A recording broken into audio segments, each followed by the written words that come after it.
Friends மகன் இதில் என்ன அப்டேட் பார்க்கலாமா? நம்ம நிவின் உள்ளே வந்தோடனே நம்ம பசுபதிக்கு கோவம் என்ன மாப்பிள்ளை உன்னை யார் மிரட்டிட்டுன்னு வந்தாங்க, யார் என்ன சொல்லுன்னும் போது, யோ அமைதியாரியா, இங்கே நடக்கிற எல்லா பிரச்சனைக்கும் நீதாயா காரணம். என் எழுத்து எனக்கு நீ தாய் மாமாவாக வந்துட்டு நீ படுற பிரச்சனைக்கு எல்லாத்தையும் என்னை ஆளாக்கிட்டே. நீ எல்லாம் ஒரு மனுஷன் ஐயா. அன்னைக்கே எனக்கும் காவேரிக்கும் கல்யாணம் நடந்திருக்கும். நீ பண்ண சிலுமசாத்தில் இன்னைக்கு இங்கே நான் நின்று இருக்கிறேன். நீ எல்லாம் ஒரு மனுஷன் ஐயா. போது அந்த இடத்துல நிவீனோட அம்மா சொல்லுவாங்க, நிவீன் நீ என்ன மாமாவை பற்றி பேசுகிற? அம்மா அமைதியாக இருமா. இவர் ஒழுக்கமாக இருந்திருந்தா இன்னைக்கு ஏம்மா இன்னைக்கு எந்த நிலைமை எனக்கு என்னம்மா? நான் பாட்டுன்னு காவேரியை கல்யாணம் பண்ணின்னு போயிருப்பேன். எல்லாரும் பண்ண தப்புக்கும் என்னை இங்கே ஆளாக்கி விட்டுட்டீங்களேம்மா.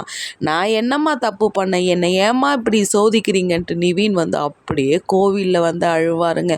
மனசே பார்க்கவே கஷ்டமாக இருந்துச்சு. ஐயோ, நிவீன் காவேரியோடு சேர்ந்து வாழணும்னு இவரோட வாழ்க்கை இப்படி கேள்விக்குறியாயிடுச்சு.